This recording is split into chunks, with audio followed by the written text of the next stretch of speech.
Bangla study with Chitra YouTube চ্যানেলে আজকে আমাদের আলোচনার বিষয় রাজর্ষি থেকে বিসর্জনের তুলনামূলক আলোচনা, যা একটি খুবই গুরুত্বপূর্ণ প্রশ্ন।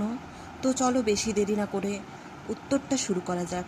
স্বপ্নের সূত্র ধরে এক রাত্রে যে কাহিনীর প্রেরণা এসেছিল তাকে ত্রিপুরার ইতিহাসের একটি অধ্যায়ের পটভূমিকায় স্থাপিত করে রাজর্ষি উপন্যাস লেখা হয়েছিল। আবার রাজর্ষিকে সংক্ষিপ্ত আকারে ভেঙে বিসর্জন নাটক লেখা হয়েছিল।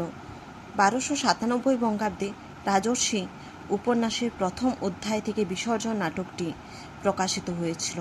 আশ্বিনের কাব্য গ্রন্থাবলীতে 1303 সংশোধিত বিসর্জন নাটকটি গৃহীত হয়েছিল। লিখবে ফার্স্ট প্যারাতে।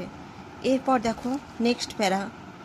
রাজর্ষি উপন্যাস অবলম্বনে রচিত হলেও বিসর্জনকে ঠিক রাজর্ষির নাট্যরূপ বলা যায় না। রাজর্ষি রবীন্দ্রনাথের তরুণ বয়সের রচনা এবং বিসর্জন তার কয়েক বছর পরের রচনা। রাজর্ষি উপন্যাসের তুলনায় বিসর্জন স্বভাবতই পরিণততর প্রতিভার চিহ্ন লক্ষ্য করা যায়। রাজর্ষি উপন্যাসের তরল উচ্ছ্বাস এবং অবান্তর উপাদানের মাত্রাধিক্য লক্ষ্য করা যায়। অপরদিকে বিসর্জনে এই উচ্ছ্বাস প্রশমিত হয়েছে ও অনাবশ্যক উপাদান বর্জিত হয়েছে।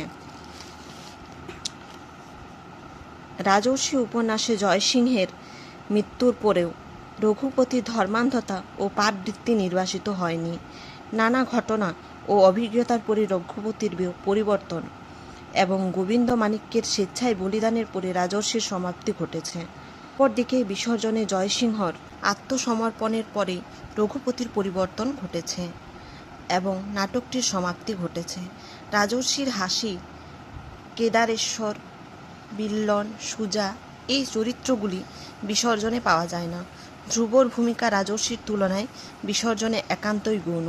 বিসর্জনের গুণবতী অপর্ণা এই দুটি প্রধান নারী চরিত্র রাজর্ষিতে নেই। নয়ন রায় বিসর্জনের নতুন সৃষ্টি। রাজর্ষিতে আমরা নয়ন রায় বলে যে চরিত্র পাই তা গৌণ, তার সঙ্গে এর সামান্যতর মিল আছে। দেখো নেক্সট প্যারা। রাজর্ষিতে গোবিন্দমাণিক্য দেবীর মন্দিরে পশু বলির বিরোধী হয়েছেন হাসির মৃত্যু দেখে।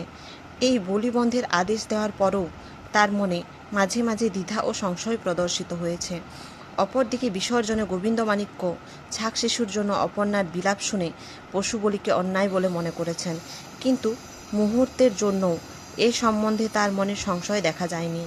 তাই বলা যায় রাজর্ষিতে গোবিন্দমাণিক্য যে কারণে দেবীর মন্দিরে বলিবন্ধের বিরোধী হয়েছেন তা বিসর্জনে প্রদর্শিত কারণের চেয়ে মনে গভীর রেখাপাত করে।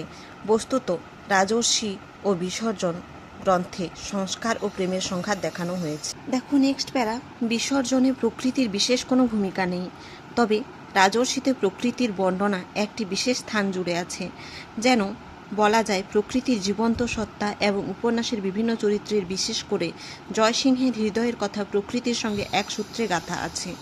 রাজর্ষির চতুর্থ পরিচ্ছেদে নববর্ষার ঘোরঘটার সঙ্গে জয়সিংহের হৃদয়ের আনন্দ একাকার হয়ে গিয়েছে।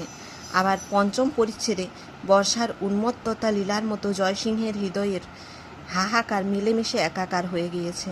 বিসর্জনে এই প্রকৃতির ভূমিকা অপেক্ষাকৃত গৌণ, যদিও জয়সিংহের সংলাপে মাঝে মাঝে প্রকৃতির বর্ণনা পাওয়া যায়, তবে তা রাজর্ষির প্রকৃতি বর্ণনার কাছে দাঁড়াতে পারে না।